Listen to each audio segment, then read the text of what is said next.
अस्सलामुअलैकुम। कैसे हैं आप सब? उम्मीद करते हैं कि आप सब अपने प्यारों के साथ बखैर आफियत खुशबाश अपने घरों में मौजूद होंगे। आज की शुरुआत हम कर रहे हैं बीफ मीट बॉल्स यानी बीफ के कोफ्तों की रेसिपी से।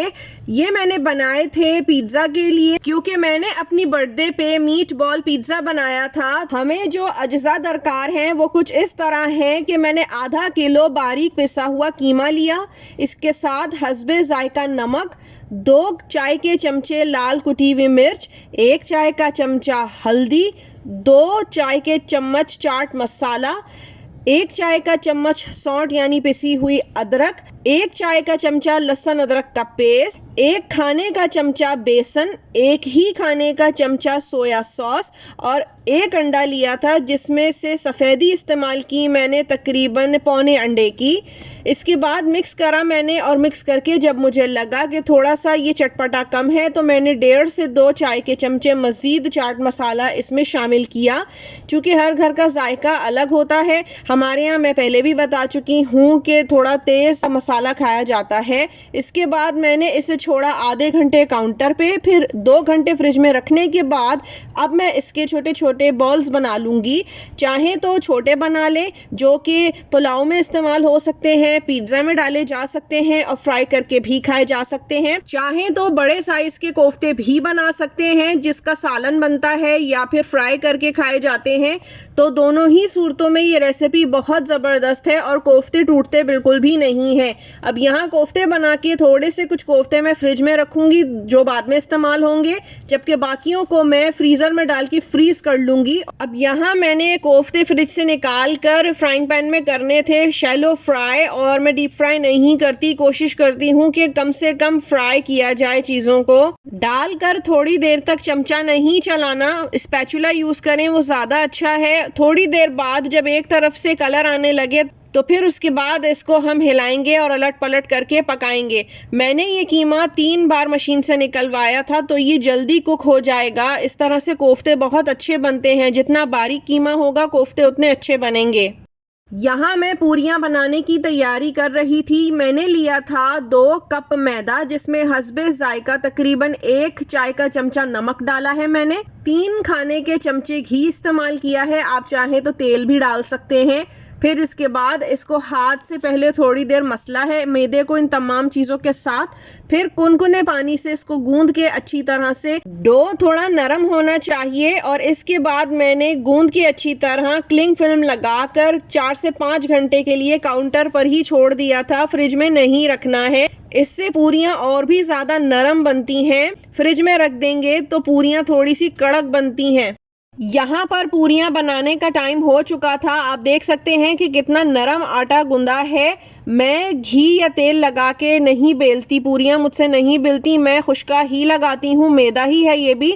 और इसके बाद अच्छे तरह से पूरियों को बेल लेती हूँ कि कोई भी मैदा इस पे लगा बाकी ना रहे। फिर इसके बाद मैं इसको कढ़ाई में डाल देती हूँ। दोनों साइड्स को बस हल्का सा हमें गोल्डनिश येलो करना है और इसके बाद इसको हम निकाल लेंगे तो ये बहुत नरम और सॉफ्ट बनती हैं। कलर देंगे तो थोड़ी सी कड़क और क्रंची बनेंगी। घर की बनी हुई चीज़ों की तो क्या ही बात होती है, क्या ही लज्जत होती है। अल्लाह ताला हम सबके दस्तरखानों को हमेशा हरा भरा ही रखे, आमीन। आजकल टमाटर थोड़े सस्ते हुए हैं तो मैं ले आई थी काफ़ी सारे, क्योंकि आने वाले दिनों में बकरीद की वजह से इनकी कीमतों में लग जाएगी आग। मैं बहुत सारे ले आई थी ताकि मैं फ्रीज़ करके अभी से ही रख लूँ। अलग अलग तरीक़ों से मैंने इसको फ्रीज़ किया है। कुछ को मैंने क्यूब्स में काट के फ्रीज़ किया है, कुछ को मैंने पेस्ट बना के फ्रीज़ किया है और कुछ को मैंने स्लाइस करके रखा है। आपके घर में अगर छोटे बच्चे हों तो 2 से 3 टमाटर काट के बीज निकाल के फिर आप जो हैं वो बच्चों को दिया करें। बच्चों के दिमाग के लिए, नज़रों के लिए बहुत अच्छा है। और अगर बेटियां हैं तो विटामिन सी होता है इसमें, स्किन के लिए भी बहुत अच्छा रहता है। तो बहुत सारा टमाटर था ये और काफ़ी टाइम भी लगा मुझे। अब जब टमाटरों की बात हो ही रही है तो मैं आपको एक छोटी सी DIY यानी टोटका बताती चलूँ। गर्मियाँ भी हैं और जो ख़वातीन सेंसिटिव स्किन रखती हैं या ऑयली स्किन रखती हैं कि जब बाहर जाएं सूरज में तो उनकी स्किन ख़राब हो जाती है, डल हो जाती है या बहुत ऑयल आता है, तो उनको चाहिए कि घर आते साथ ही फ़ौरन एक तो मुंह ना धोएं, क्योंकि चेहरा गर्म हो रहा होता है। उस पर अगर आप नॉर्मल वाटर भी डालेंगे तो बहुत स्किन के लिए ख़राब है, और दूर अज़ जो साइड इफ़ेक्ट्स हैं उसमें फॉलिज भी चेहरे का हो सकता है। दूसरा ये कि जब आप चेहरा धो लें तो इसके बाद टमाटर निकालें फ्रिज से ठंडा, इसको बीच में से स्लाइस करें और इसके बाद उसको थोड़ा सा दबाएं कि उसका रस निकले, और फिर उस स्लाइस से चेहरे पर रोलिंग मोशन में गोल गोल घुमाते हुए चेहरे के ऊपर उसको जो है वो थोड़ा सा स्क्रब कर लें। 5 मिनट करने के बाद मुंह जो है आप धो सकती हैं, चेहरा आपका उसी वक्त निखर जाएगा। इसके बाद मैं बहुत थक गई थी, थोड़ा सा आराम करके शाम को हम पार्क चले गए थे, लेकिन आज हमने रुख किया दूसरे पार्क का। हमारे घर के करीब एक पार्क है दूसरा, जो कि छोटा तो है लेकिन ग्रीनरी वहाँ पे भी अच्छी खासी है। वहाँ पर भी झूले लगे हुए हैं, वॉकिंग का ट्रैक भी है लेकिन थोड़ा छोटा है। तो बस हमने थोड़ा एंजॉय किया, बैठे, हवाखोरी की, वॉकिंग भी करी और थोड़ा सा झूला वगैरह झुला के बच्चों को तो मैं हो गई थी वापस। लेकिन इसी सब में जो है वो रात हो चुकी थी, यानी मगरिब के बाद का वक्त हो चला था। पानी जो है वो अपने आप में एक बहुत थेरेप्यूटिक नेमत है अल्लाह ताला की, कि इस तरह से अगर आप पानी को देखते हैं, फील करते हैं, तो आपका डिप्रेशन दूर होता है। अब हुआ जाता है इस्लामिक सेगमेंट का टाइम, और आज जो वजीफ़ा मैं आपको हदिया कर रही हूँ ये मियाँ बीवी की मोहब्बत से मुताल्लिक है। क्योंकि मियाँ बीवी का रिश्ता ऐसा है कि अगर ये खुश ना हो आपस में तो घर का माहौल, बच्चे, तमाम चीज़ें ख़राबी की तरफ बढ़ने लगती हैं। मियाँ बीवी के रिश्ते में अगर दरार आए तो अल्लाह ताला को भी ये चीज़ नापसंद है। लेकिन लड़ाई झगड़ों से बचने, ना इत्तेफाकियों से दूर रहने और आपस में एक दूसरे के साथ मोहब्बत से रहने के लिए ये वजीफ़ा बहुत मुजर्रब है।